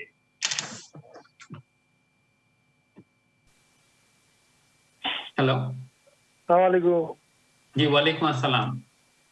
ভাই আমার একটা প্রশ্ন আছিল। জি হোক ইনশাআল্লাহ। ও আমার ওয়াইফের ফেব্রুয়ারির 21 তারিখ শেষ, ভিসার মেয়াদ শেষ। এখন আমি কোভিডের কারণে যাইতাম পারি না, সলিসিটারে গেছে। এখন আমি কিতা করতাম পারি আর কিতা কিতা কাগজ দিয়ে দেওয়া লাগে সলিসিটারে গেছে, একটুটা কাইন্ডলি হইবা প্লিজ। ওকে নাজির ভাই, আপনার একটা টেকনিক্যাল কোয়েশ্চন যে সলিসিটারের কাছে যাইতে পারে না, হয়তো বা পার্টনারে বলে যে অথবা অন্য কিছু কইতাছে এটা না আমরা গেছে, বাট তার ওয়াইফের মেয়াদ শেষ হইতে ভিসা। এক নম্বর হইলো গিয়া দেখো কা যে এখন আমরা তো খুবই ডিফিকাল্ট অবস্থা পার করছি। অনেক সলিসিটার ফার্ম কিন্তু নর্মাল ওয়েতে কিন্তু ওপেন না, অনেকে ইমার্জেন্সি অ্যাপয়েন্টমেন্ট করে দেখেন, অনেকে আবার ফিজিক্যালি ক্লায়েন্টও দেখেন না। এখানে অনেক অনেক ইস্যু আছে, ব্যাপার স্যাপার আছে, প্রোটেকশন সেফটির ব্যাপার আছে। তো আপনি সলিসিটারের অফিস ভিজিট করতেই হবে এমন ধারণা রাখা দরকার নাই। এখন আপনার সকল ইনস্ট্রাকশন আপনি টেলিফোনে দিতে পারেন, ডকুমেন্ট যেটা পোস্টে পাঠাতে পারেন অথবা ইমেইলে বা ফ্যাক্সে পাঠাতে পারেন, এবং যখন দস্তখত লাগবে আপনার বা আপনার ওয়াইফের তখন ওইগুলো আপনি পোস্টে পাঠালেন, দস্তখত দিয়ে আবার ওনাদের কাছে পাঠিয়ে দিলেন, বা সলিসিটার সাহেব আপনাকে পোস্টে বা মেইলে পাঠালেন, আপনার দস্তখত দিয়ে পাঠিয়ে, এগুলা করতে কিন্তু একটু সময়ের দরকার। এর জন্য ফেব্রুয়ারির 21 তারিখ যদি ডেডলাইন মানে ভিসার মেয়াদ চলে যায় তাহলে তো ইফেক্টিভলি আর মাত্র একবারে কড়ায় কড়ায় গনে 1 মাস আছে, আজকে 21 জানুয়ারি। এজন্য আপনাকে তড়িৎ গতিতে একজন দক্ষ সলিসিটার ব্যারিস্টারের সাথে আলাপ করে তাকে ইনস্ট্রাকশন দিয়ে আপনি তার কাছে ডকুমেন্টস পাঠিয়ে দেন, উনি উনার দায়িত্বে ওগুলো নিয়ে কাজ করুন। আপনাকে বা আপনার ওয়াইফকে ফিজিক্যালি ভিজিট করার দরকার নাই, সবগুলা এখন আমরা অনলাইনে করতে পারি। বেশিরভাগ 95-98% জিনিস কিন্তু আমরা অনলাইনে করতে পারি। 1-2টা ব্যাপারে যখন ফিজিক্যাল প্রেজেন্সের দরকার হয় তখন সোশ্যাল ডিস্টেন্সিং বা অন্যান্য হেলথ এন্ড সেফটি মেনটেন করে আমরা করতে পারি। ধন্যবাদ নাজির ভাই। দর্শক আমরা চলে যাবো ছোট্ট একটি ব্রেকে, কিছুক্ষণ পরে আসছি আবারও আপনাদের সামনে। কোথাও যাবে না, দেখতে এখন চ্যানেল লিগাল অ্যাডভাইস। ধন্যবাদ।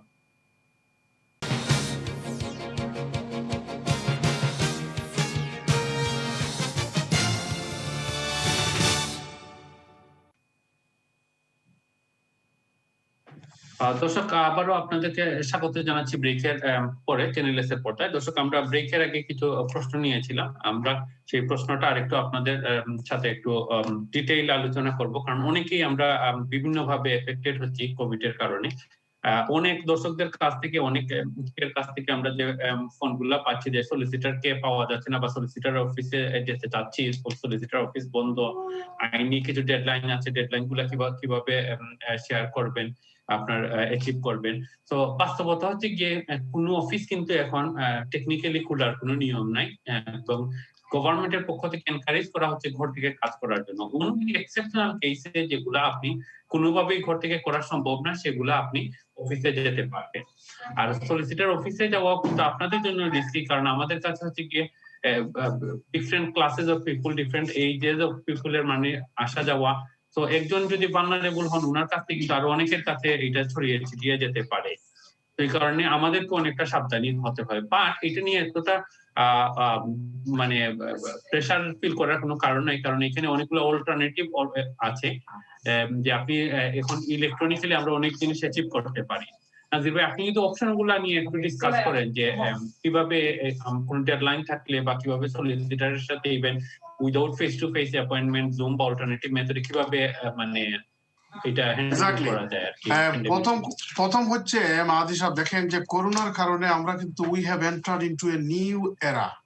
আমরা আগের মতো বা 2020 সালের আগে যে অবস্থা ছিল এই অবস্থায় আমরা নাই, এবং সম্ভবত আমরা ওই আগের অবস্থায় এত স্বাভাবিকভাবে এত অচিরেই ফিরে যাবো এটা কোনো সম্ভাবনা নাই।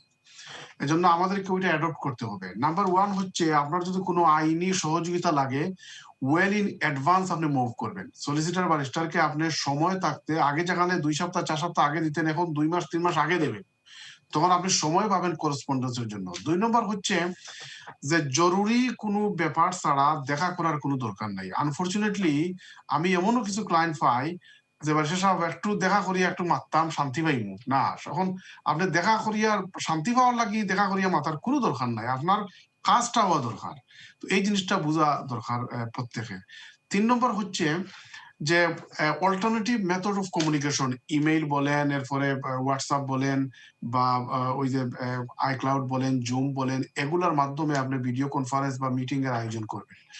যদি কোনো কারণে নিতান্ত গুরুত্বপূর্ণ বিষয়ে আপনার ফিজিক্যাল প্রেজেন্সের দরকার হয়, তখন সলিসিটর সাহেব বা ব্যারিস্টার সাহেব সবকিছু মেনটেন করে, সোশ্যাল ডিস্টেন্সিং মেনটেন করে হয়তো উনি করবে। কিন্তু বিনা দরকারে, বিনা আর্জেন্সিতে, নর্মালি জাস্ট মনে বুঝতেছে না, শান্তি পাওয়ার জন্য একটু দেখে আসি কি হলো, এগুলার জন্য প্লিজ অফিসে যাবেন না। এটা আপনার জন্য তো সেফটি না। মাহাদি সাহেব, আপনি একটু আগে বলেছেন, ওনার জন্য তো সেফটি না। এবং আমি দুঃখজনক হলে সত্য, এক দুইজন ক্লায়েন্টের ব্যাপারে জানি আমাদের কলিগদের মানে করোনা নিয়ে পর্যন্ত অফিসে চলে আসছে। না, এটা তো কোনো মতে ঠিক না। আর সরকারের বিধি রুল অনুযায়ী আমরা এখন যতটুকু সম্ভব গড়ে থাকবো, এবং গড় থেকে প্রফেশনালরা কাজ করবেন। যদি নিতান্ত ডেডলাইন বা আর্জেন্সি কিছু থাকে, তাহলে এইটা হচ্ছে এক্সেপশন। কিন্তু নর্মালি এখন স্বাভাবিক অবস্থায় অফিস করার সময় না, এই জিনিসটা আপনাদেরকে বুঝতে হবে। আগে একটা কথা আছে না, যে আগে আসলে সুরে ফসলা রবিরা আমাদের গ্রামে দেশে বলতে নাকি। তো আপনি যদি in advance, well in advance যদি আপনি মুভ করেন, অসুবিধা হওয়ার তো কথা নাই। আপনার কোনো ডকুমেন্টের সিগনেচারের দরকার, সলিসিটর সাহেবকে বলবেন যে আমাকে একটু প্লিজ পোস্টে পাঠিয়ে দেন বা মেইলে পাঠিয়ে দেন, আপনি সিগনেচার দিয়ে আবার তাকে পোস্টে পাঠিয়ে দিলেন। যেখানে হয়তো একদিনে হয়ে যেত, এখানে 2-3 দিন বা 4 দিন সময় লাগবে। তো আপনি যদি ওয়েল ইন অ্যাডভান্স যদি ইনস্ট্রাকশন দেন, এটা কোনো সমস্যাই না। তো এই জন্য এই জিনিসগুলো মাথায় রেখে, কারণ সব সমস্যা সবকিছু থাকবে যদি আপনি নিরাপদ থাকেন, অপর যদি কেউ নিরাপদ রাখতে পারে। সুতরাং আপনার নিরাপত্তার জন্য, নিরাপদের জন্য, অপরের নিরাপদের জন্য আমরা যতটুকু সম্ভব কন্ট্যাক্ট, পার্সন টু পার্সন কন্ট্যাক্টটা একবারে কমিয়ে দেব অথবা মিনিমাইজ করব। ধন্যবাদ নাজির ভাই। আসলে এটা অনেক দুঃখজনক অবস্থার তৈরি হয় যখন বাস্তবতাটা অনেকে মেনে নিতে চান না বা স্ট্রাগল করেন একসেপ্ট করতে।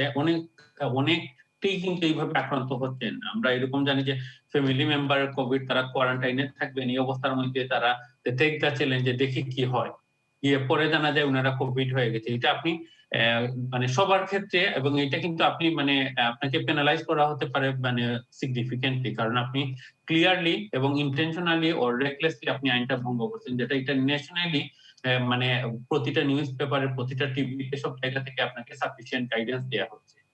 সবচেয়ে খারাপ জিনিস যেটা হচ্ছে সলিসিটরের ফার্ম, এখানে কিন্তু বিভিন্ন এইজের, বিভিন্ন গ্রুপের, বিভিন্ন গোত্রের মানুষরা আসে, এবং এইখানে আপনি যখন যাবেন তখন আপনার অবস্থা, আপনি আপনি এখান থেকে আরো বড় ভাইরাস নিয়ে আসতে পারেন আপনার ছোট বাচ্চার জন্য, আপনার ওয়াইফের জন্য।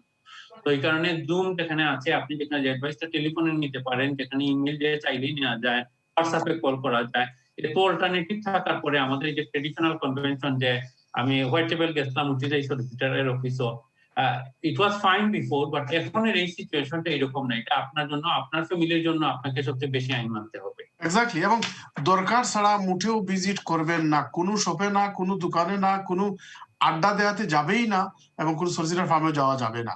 দেখেন মাহাদি সাহেব, সায়েন্টিস্টরা বলেছেন যে লেটেস্ট যে ভেরিয়েন্ট গুলা, এগুলা 70 গুণ অ্যাগ্রেসিভ আগের প্রথমটার চেয়ে। তো আপনি চিন্তা করতে পারেন, অনেকে তো মনে করে যে আপনি আক্রান্ত ব্যক্তির কাছাকাছি বা পাশ দিয়ে গেলেও কিন্তু ওইটা সংক্রামিত হয়ে যেতে পারে। এই অবস্থার ভিত্তিতে, ওই অবস্থার মধ্যে কেন আপনি খামোখা ভিজিট করবেন? আর আমরা ওই যে সরকারের বিধিবিধান গুলা বা রেস্ট্রিকশন গুলা গুরুত্ব না দেওয়ার কারণেই তো আমরা এই পর্যায়ে এসে পৌঁছেছি। মাঝখানে ক্রিসমাসের ব্রেক গেল, বা এর আগে আমরা দেখলাম যে সেকেন্ড লকডাউনের সময় অনেকে মামুলি ব্যাপার হিসাবে বিয়ে শাদী, বার্থডে বা বিভিন্ন পার্টি, বিভিন্ন রেস্টুরেন্টে খাওয়া দাওয়া শুরু করে এগুলাকে আরো এক্সাজারেট করা হয়ে গেছে আর কি। সেই জন্য আমরা যতটুকু সম্ভব পার্সোনাল যোগাযোগ, মায়া মহাব্বত এবং হসপিটালিটি, আন্তরিকতা, অন্যের বাসায় যাওয়া, এগুলো সব বন্ধ করে দেবো। এগুলো সব পাবেন যদি আমরা সেফ থাকি। ধন্যবাদ নাজির ভাই। আমরা চলে যাচ্ছি আমাদের পরবর্তী কলারের কাছে। দেখি পরবর্তী কলার কে আছেন লাইনে। দর্শক আসসালামু আলাইকুম। হ্যালো, আসসালামু আলাইকুম। হ্যালো, আসসালামু আলাইকুম। জি, ওয়ালাইকুম আসসালাম। জি ভাই, আমি নাজির ভাইয়ের সাথে একটা কথা বলতে চাইছিলাম, প্লিজ। জি খোকা, আপনি স্টুডিওতে আছেন, আপনার প্রশ্ন কিটা খোকা? যে আমার প্রশ্নটা হইলো, ভাই আপনারা সব ভালো, আপনারা প্রশ্নটা খুব সুন্দর দেখলাম। আমার একটা প্রশ্নটা হইলো যে একটু আগে হচ্ছিলাম পুরা মানে আমি জিনিসটা ক্লিয়ার আইছে না, বুঝছি না আমি যে নাজির ভাই কইছিলা অ্যাসাইলাম যারা আছেন শিকার সবে খামর পারমিশনটা পাইবা। আমার একটা কোয়েশ্চন লাগে, আমার ভাই একটা আছেন ওদেশ, তান অ্যাসাইলাম মারা আছিল, তান কেসটা রিফিউজ হয়ে গেছে। আমরা অ্যাপ্লিকেশন করছিলাম আপিলও লাগে, আপিল অ্যাকসেপ্ট হয়েছে, but I am waiting for about আপিলর ডেট। আমরা এখন আপিলর ডেট পাইছি না। তো এখন কি তার টাইম খামর পারমিশন পাইবা নেই, ও জিনিসটা বুঝতে পারছিলাম। আমি ফোনটা রাখার মধ্যে হইবা please. Thank you very much. জি নাজির ভাই প্লিজ। অশেষ ধন্যবাদ কলার। হ্যাঁ, খুব সুন্দর একটা প্রশ্ন। যে উচ্চ আদালত থেকে যে রায়টা আসছে খুবই সহায়ক, এবং এখানে বেশ কিছু সুন্দর জিনিসগুলো সেট আউট করা হয়েছে তার জাজমেন্টে আর কি। এবং যেহেতু আপনার বাই অ্যাসাইলাম ক্লেম করেছেন, হয়তো রিফিউজ হয়ে গেছে, ওইটাকে উনি চ্যালেঞ্জ করেছেন, তার মানে ব্যাপারটা পেন্ডিং এ আছে। এমত অবস্থায় এই রায়ের আলোকে এবং এই জাজমেন্টের যে পয়েন্টগুলো দেওয়া হয়েছে, এটাকে ফ্লাশ আউট করে যদি হোম অফিসে লেখা হয়, তাহলে সম্ভবত কাজের পারমিশন দেওয়া হতে পারে। এজন্য আমার মনে হয় যে এই সুযোগটা নেওয়া দরকার।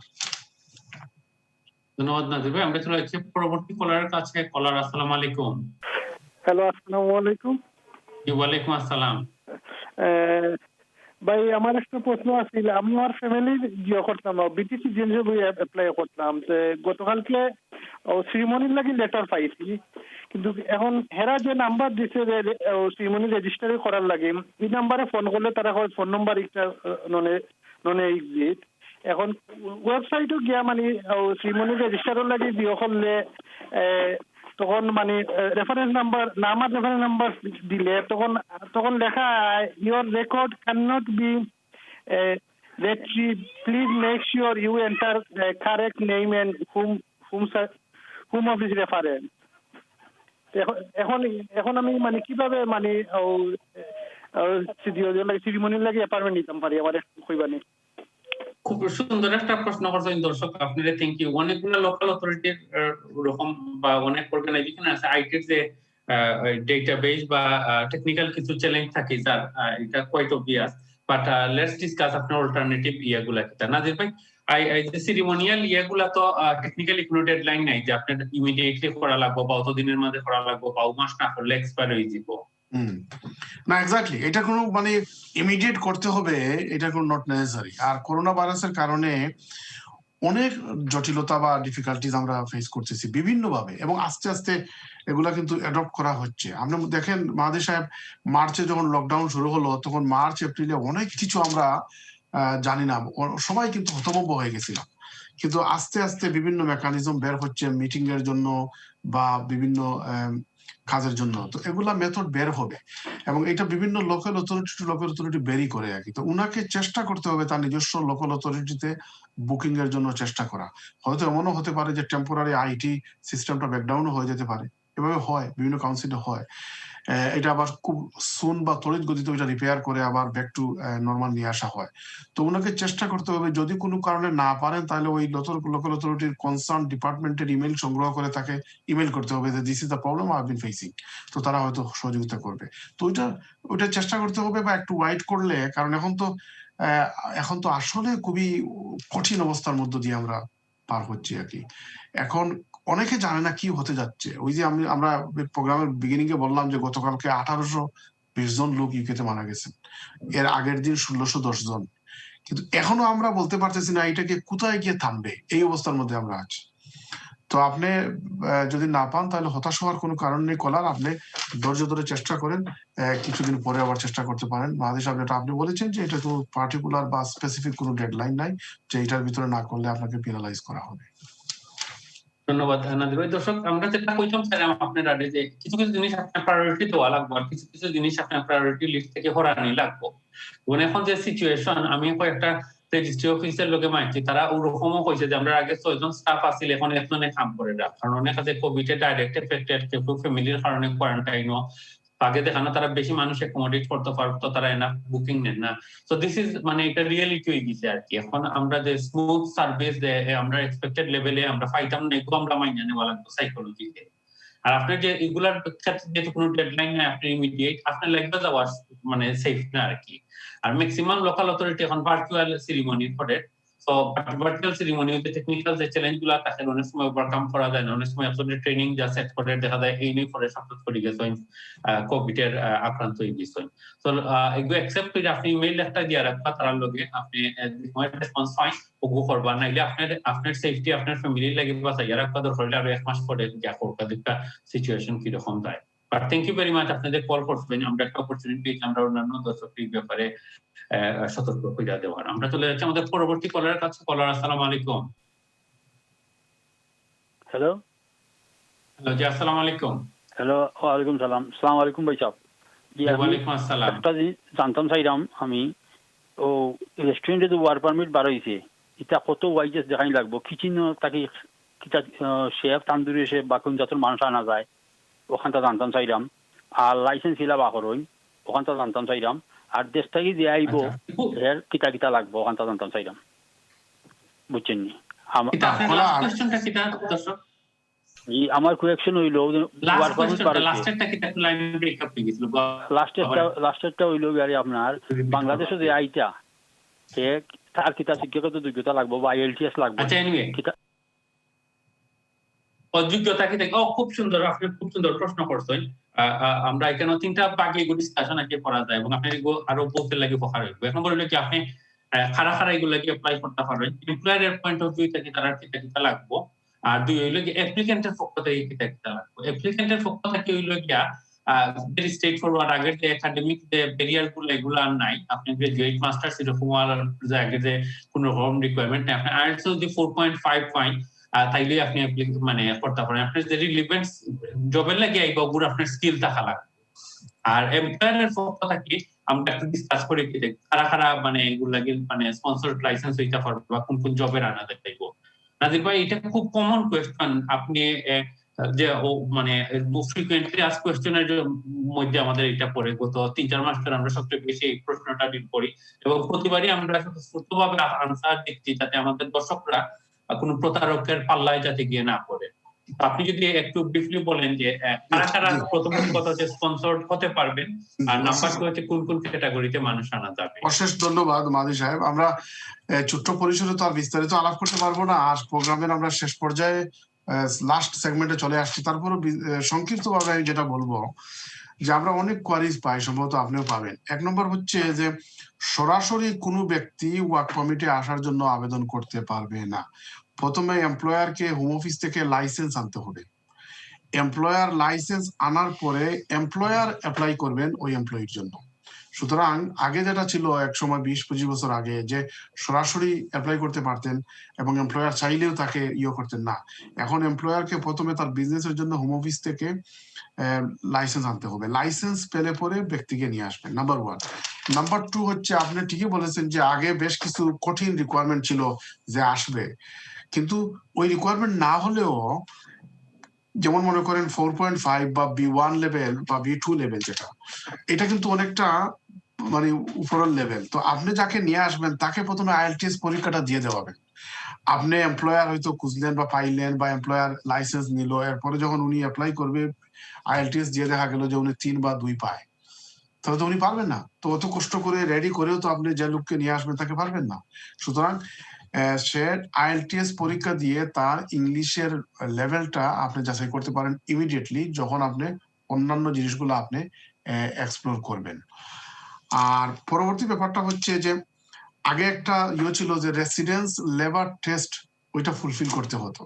এই জিনিসটা কিন্তু নতুন স্কিমে নাই, যার কারণে অনেকটা সোজা হয়ে গেছে এমপ্লয়ি এবং এমপ্লয়ারের জন্য। কারণ এই সিস্টেমটা থাকতে তখন লাইসেন্স পেতে হলে বা দেশের বাইরে থেকে নিয়ে আসতে হলে এমপ্লয়ারকে অ্যাডিশনাল একটা রিকোয়ারমেন্ট দেখাতে হতো যে he has try to recruit someone from within the UK বা EU। ওইটা যদি উনি না পারে তখন কেবলমাত্র নন EU কান্ট্রি থেকে নিয়ে আসতে পারবে। ওই জিনিসটা তাকে স্যাটিসফাই করতে হতো। কিন্তু নতুন যে সিস্টেমটা আসছে ওই রেসিডেন্স লেবার টেস্টটা রিকোয়ারমেন্টটা ফুলফিল করতে হয় না বা হবে না, এতে গিয়ে আনাটা অনেকটা সহজ হয়ে গেছে। এরপরে আরো কিছু রিকোয়ারমেন্ট আছে, যেমন ওই যে নির্দিষ্ট পরিমাণ স্যালারি দেখাতে হবে, তার স্যালারি অফার করতে হবে, এরপরে ডকুমেন্টস যে ইউকে বেস এবং ট্রেডিং ওইটার বিভিন্ন সিরিজ অফ ডকুমেন্ট দিয়ে হোম অফিসে অ্যাপ্লাই করে লাইসেন্সটা পেলে পরে তখন ওই যে বাংলাদেশ থেকে নিয়ে আসতে হবে। তবে যাকে নিয়ে আসবেন সেজন্য রিকোয়ার্ড স্কিল এক্সপিরিয়েন্স থাকে আর কি। একবারে তার কোনো স্কিল এক্সপিরিয়েন্স নাই, একবারে বাংলাদেশে মনে করেন বেকার, ইংলিশে তার কোনো মিনিমাম একবারে লেভেল নাই, ওই ধরনের কোনো লোককে আনার চেষ্টা করবেন না, অযথা সময় পয়সা সবকিছু নষ্ট করবে। এই হচ্ছে সংক্ষিপ্ত ভাবে মাহাদি সাহেব। ধন্যবাদ নাজির ভাই। দর্শক, এটা আমরা বারবার প্রতিটা টিভি প্রোগ্রামে বলে দিচ্ছি যে কারা আসতে পারবেন, কাদেরকে আনা উচিত না। আপনারা একটু সতর্ক থাকবেন। অনেকে দালাল চক্রের খপ্পরে পড়ে অনেক টাকা নষ্ট করেন। তো এখানে অনেকগুলা চ্যালেঞ্জ, কিন্তু আমি ঠিক ব্যারিয়ার বলবো না, চ্যালেঞ্জ আছে। যেমন এমপ্লয়ারের ক্ষেত্রে কোন কোন ক্যাটাগরিতে তারা মানুষ আনতে পারবেন। আগে যেটা ছিল হাইলি স্কিল মাইগ্রেন্ট, এটা হচ্ছে মানে অ্যাপ্লিকেন্ট, উনি ওনার প্রচুর ফ্রিডম থাকতো, উনি রিকোয়ার্ড স্কিল গুলা মানে থাকলেই উনি এই দেশে আসতে পারতেন, পয়েন্ট গুলা যদি উনি ক্লেম করতে পারতেন। এখন হচ্ছে কি এমপ্লয়ারের মাধ্যমে আসতে হবে, এবং কিছু শর্টেজ অকুপেশন লিস্ট কিছু আছে, আপনি ওয়েবসাইটে গিয়ে দেখলেই পাবেন। এগুলাতে যদি আপনি আনতে চান তাদেরকে প্রেফারেন্স দেওয়া হবে এবং পয়েন্ট গুলো ইজিলি মানে ম্যাচ করা যায়। ওয়েজেস এর ব্যাপারে আগে 36,200 ছিল, পরবর্তীতে এটা কমিয়ে 32,000 এ নিয়ে আসা হয়েছিল। এখন এটা অনেকটা বলিশ করা হয়ে গেছে। আপনি যদি 26,000 এর উপর পান তাও আপনি একটা পয়েন্ট ক্লেম করতে পারবেন। আপনি এই ক্যাটাগরিতেও যদি না পান তাইলে আপনি স্টেম বলে সায়েন্স, টেকনোলজি, ইঞ্জিনিয়ারিং, এই কেউ যদি ইলেকট্রিক্যাল ইঞ্জিনিয়ারিং পড়েন, কেউ যদি কম্পিউটার সায়েন্স পড়েন, এরকম যদি মানে পার্টিকুলার স্কিল যদি থাকে তারাও অ্যাপ্লাই করতে পারবে, প্রোভাইডেড যে অন্য এরিয়াগুলো থেকে ওনারা পয়েন্ট মানে ক্লেম করতে পারেন। এখন আপনার যে জব গুলা শর্টেজ অকুপেশনে আছে কিনা, এটার বাইরে থেকে যদি আপনি আনতে চান আপনার ওই মানে এক্সেপশনাল ক্যাটাগরিতে গিয়ে পড়তে হবে। So it's not impossible, but at the same time আমাদের এক্সপার্ট যেটা বলেছেন, নাজির ভাই যেটা বলেছেন, যে ইটস নট দ্যাট ইজি। আপনি চাইলেই যে চোখ বুঝে কাউকে নিয়ে আসতে পারেন এইরকম কোনো অপশন না। তো it's a wonderful opportunity for all of us, but কথা হচ্ছে কি আমরা যাতে so that we stay within the system এবং সবকিছু আমরা thoroughly ফলো করে সবগুলা রিকোয়ারমেন্ট যাতে মেনে আমরা যাচাই বাছাই করে আমাদের অ্যাপ্লিকেন্টদেরকে আনি, দালালের কথায় যাতে আমরা কর্ণপাত না করি। আপনাকে ফোন করেছেন এই প্রশ্নটার জন্য আমি ধন্যবাদ জানাচ্ছি আপনাদেরকে, যে আপনারা চ্যানেলএস এর মাধ্যমে এই প্রশ্নটার আনসার চাচ্ছেন। আমরা চলে যাচ্ছি আমাদের পরবর্তী কলারের কাছে। কলার, আসসালামু আলাইকুম।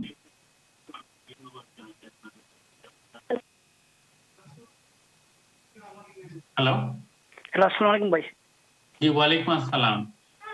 ভালো আছেন ভাই? জি, আলহামদুলিল্লাহ। ভাই আমি 7 ইয়ার আমার 2 বাচ্চা লেগে ফ্যামিলি লিগে একটা কেস মারলাম আমাকে। তো কেসটা আপনার ফিঙ্গারপ্রিন্টের তারিখ ফিঙ্গারপ্রিন্ট দিয়েছি ভাই 7 সপ্তাহ হয়েছে। ফিঙ্গারপ্রিন্ট দিলে কি আমরা কার্ডটাই যেমন কয় সপ্তাহ সময় লাগবে ভাই, ওটা তো কইবানি প্লিজ। আচ্ছা, আগে আমরা ফার্স্ট সেগমেন্টে আমরা কিছু আলোচনা করছি এটার ব্যাপারে, আপনি হয়তো বা দেরিতে জয়েন করছেন। এখন আগের মতো এটা কোনো টাইম ফ্রেম বা এটা দেওয়া একটা চ্যালেঞ্জ হয়েছে। সো এটা কোনোটা আপনি যে টাইম ফ্রেম আমরা কইতাম আপনি দইরা নিতে এরকম রয়েছেন, এখন আমরা একটা এক্সেপশনাল টাইমের মাঝে দিয়ে যাইতাম। তারপর নাজির ভাই একটা যদি জেনারেল আপনি যে একটা আইডিয়া দিন কিরকম এগুলো যাইতে পারে। না, এখন কলার যেটা মাহাদি সাহেব বলেছেন যে হোম অফিসের কোন সময়ই কোন সার্টেন সময় দেওয়া যেত না। ইভেন করোনা আসার আগেও আমরা দেখতাম যে হোম অফিসে প্রায় সময় সিদ্ধান্ত দিতে ডিলে করে। এটা 1-2 বছরের ব্যাপার না, আমরা যুগ যুগ ধরে, আমি যতদিন ধরে প্রায় 25 বছর ধরে প্র্যাকটিসে আসি, এভাবে দেখে আসছি। বিভিন্ন সময় কিউর পরিমাণটা কমে বাড়ে, কিন্তু আপনি স্পেসিফিক হোম অফিসে সময় দিতে পারবেন না এতদিনের ভিতরে আপনি পাবেন। আর করোনা আসার কারণে ব্যাপারটা আরো একটু কমপ্লেক্স হয়ে গেছে আর কি, এজন্য স্পেসিফিক্যালি বলাটা খুব কঠিন। আর আপনি বলছেন 4 সপ্তাহ না 5 সপ্তাহ, এটা তো কোনো ব্যাপারই না, এটার কোনো বেশি সময় যে গেছে এইটাও আমি মনে করি না। তো আপনি ওয়াইট করেন, যদি প্রপারলি অ্যাপ্লিকেশন করেন, ফিঙ্গারপ্রিন্ট দেন, তাহলে আপনার চিন্তা করার কোনো কারণ নাই, সময় মতো চলে আসবে। ধন্যবাদ নাজির ভাই। দর্শক, আরো একটি আপডেট আমি ভলান্টারিলি আপনাদের সাথে শেয়ার করব, কারণ অনেকগুলো প্রশ্ন পাই ফেসবুকে, অনেকে জিজ্ঞেস করেন। আজকেও বেশ কয়েকটি কল পেয়েছি সকালে, যে ল্যান্ডলর্ড এবং টেনেন্টের যে ইস্যুগুলা কোভিড এর কারণে অনেকবার এক্সটেন্ডেড হয়েছে, এখনো যে স্টেজে আছে, মানে ইভিকশন গুলা ইমিডিয়েট কোন স্টেপ নেওয়া যাবে কিনা। The answer is no. এখন যে নর্মাল যে ল এন্ড অর্ডার গুলা যেভাবে চলে, আমরা যেটা বারবার আপনাদেরকে বলছি, এখন এইরকম ভাবে চালানোটা almost next to impossible. Even code গুলো যে সার্ভিস গুলা দিয়ে যাচ্ছে, যেগুলা সিগনিফিকেন্টলি ইম্পর্টেন্ট, নর্মাল ইম্পর্টেন্ট এগুলো এই ক্যাটাগরিতে পড়ে না। এখন আপনি একজন টেনেন্টকে ফর এনি রিজন আপনি যদি তাকে বের করে দেন, সে কোথায় যাবে, তার অ্যাকোমোডেশন কিভাবে হবে, তার বাচ্চারা কোথায় থাকবে, ফ্যামিলিতে যদি ভালনারেবল কোনো কারো যদি মানে হেলথ আন্ডারলাইং ইয়ে থাকে তাদের জন্য কি হবে, লোকাল অথরিটিরও এনাফ মানে রিসোর্স নাই যে তাদেরকে ইমিডিয়েটলি অ্যাকোমোডেট করবে। নাজির ভাই এখানে কাউন্সিলর আছেন, উনি আরো ভালো বলতে পারবেন। সো এই কারণে একটা রেস্ট্রিকশন দেওয়া হয়েছে, সো দ্যাট মানে এটা সবার জন্য, যাতে still can evict your tenant but after a certain time, কিছুটা মানে স্বাভাবিক 100% না হলে যাতে অবস্থার কিছুটা উন্নতি ঘটে। নাজির ভাই আপনি যদি লোকাল অথরিটির পক্ষ থেকে বলেন যে অনেক সময় আপনারা এরকম অ্যাপ্লিকেশন গুলো দেখেন যে কয়েক হাজার অ্যাপ্লিকেশন, বাট আপনার হয়তো এরকম রিসোর্স নাই যে আপনি হয়তো 100টাও আপনি অ্যাকোমোডেশন বের করা টাফ হবে, এরকম সিচুয়েশন তো আপনারা হরহামেশাই এক্স্যাক্টলি। এবং এরকম তো আমি আগে বলেছি যে আমরা সবাই একটা স্পেশাল অবস্থার মধ্য দিয়ে যাচ্ছি। এখানে ওই যে যখন ওই যে নতুন করোনা ভাইরাসের ব্যাপারে অ্যাক্ট যখন পাস হয়, তখন পার্লামেন্টের ডিবেটে আমি শুনছিলাম যে ল্যান্ডলর্ড এবং টেনেন্ট অনেকটা অনেস্ট ডিসকাশনে আসা উচিত আর কি, একটু গিভ এন্ড টেক বা ছাড় দিয়ে হলেও ইয়ে করা দরকার, এবং প্রত্যেকে তার অবস্থান থেকে বিবেচনা করা দরকার।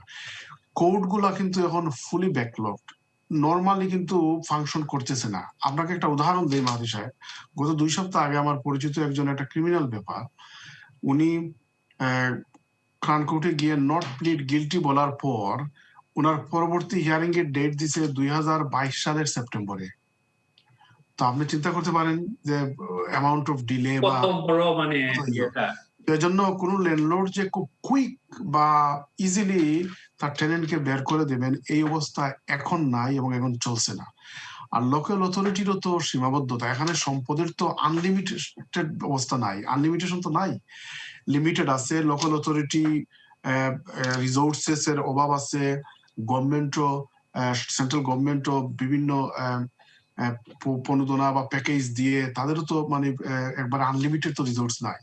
তো এগুলা সবগুলা মাথায় রেখে এবং অনেক ইমার্জেন্সি ব্যাপারগুলা লোকাল অথরিটি ডিল করতে হয়, এবং অনেক ভালনারেবল সেফগার্ডিং ব্যাপারটা লোকাল অথরিটি ডিল করতে হয়। এতে যদি আবার হোমলেসের সংখ্যা যদি আরো বাড়ে তখন তো মানে বোঝাটা আরো বেশি হয়ে যাবে। তো এই জন্য আমার মনে হয় যে এখন আমরা যে অবস্থা বিরাজ করছি এটা হচ্ছে খুবই ডিফিকাল্ট অবস্থা এবং এটা ট্রানজিশনের মধ্য দিয়ে যাচ্ছে। এখানে সবাই হেল্পফুল হওয়া দরকার এবং তার অবস্থান থেকে একটু ফ্লেক্সিবিলিটি তার অবস্থানে নিয়ে আসা দরকার আর কি। ধন্যবাদ নাজির ভাই। আসলে বাস্তবতা যেটা হচ্ছে নাজির ভাই, আমরা মানে আইনের ব্যাপারটা মানে যতটা আমরা দর্শকদেরকে মানে বুঝাই, অনেকটা কমন সেন্সও আমাদের মধ্যে ডেভেলপ করতে হবে। কারণ হচ্ছে গিয়ে কোনো আইনই হচ্ছে গিয়ে মানে মানুষকে মারার জন্য না, আইনগুলা করা হয় মানুষের সেফটি দেওয়ার জন্য, মানুষের লাইফে পিস নিয়ে আসার জন্য, মানুষকে প্রোটেকশন দেওয়ার জন্য। সো এইসব কারণেই আমরা আইনগুলা মানতে হয়। নাজির ভাই আমরা প্রোগ্রামের শেষ প্রান্তে চলে এসেছি, আপনি যদি 30 সেকেন্ডে আমাদের দর্শকদের উদ্দেশ্যে কিছু বলেন। আবারও আমরা বলবো দর্শকরা, আমরা অত্যন্ত ডিফিকাল্ট অবস্থার মধ্যে দিয়ে যাচ্ছি এবং আমি প্রতিদিন আমরা যখন সোশ্যাল মিডিয়া ওপেন করি তখন দেখি আমাদের পরিচিত, আমাদের আত্মীয় অনেকে চলে যাচ্ছেন। তো প্লিজ প্লিজ প্লিজ আপনারা এইটাকে লাইটলি নেবেন না। করোনা ভাইরাসের 3rd লকডাউনটা আপনারা আইন মেনে চলুন, বিধিবিধান রেস্ট্রিকশন মেনে চলুন আপনার স্বার্থে এবং অন্যকে প্রোটেক্ট রাখার জন্য। আপনাকে ধন্যবাদ মাহাদি সাহেব এবং চ্যানেল এস কর্তৃপক্ষকে ধন্যবাদ। বিশেষ করে আপনারা যে যেখানে থাকবেন ভালো থাকবেন, সুস্থ থাকবেন এই কামনা করে আজকের মতো আমরা এখানে বিদায় নিচ্ছি। আল্লাহ হাফেজ।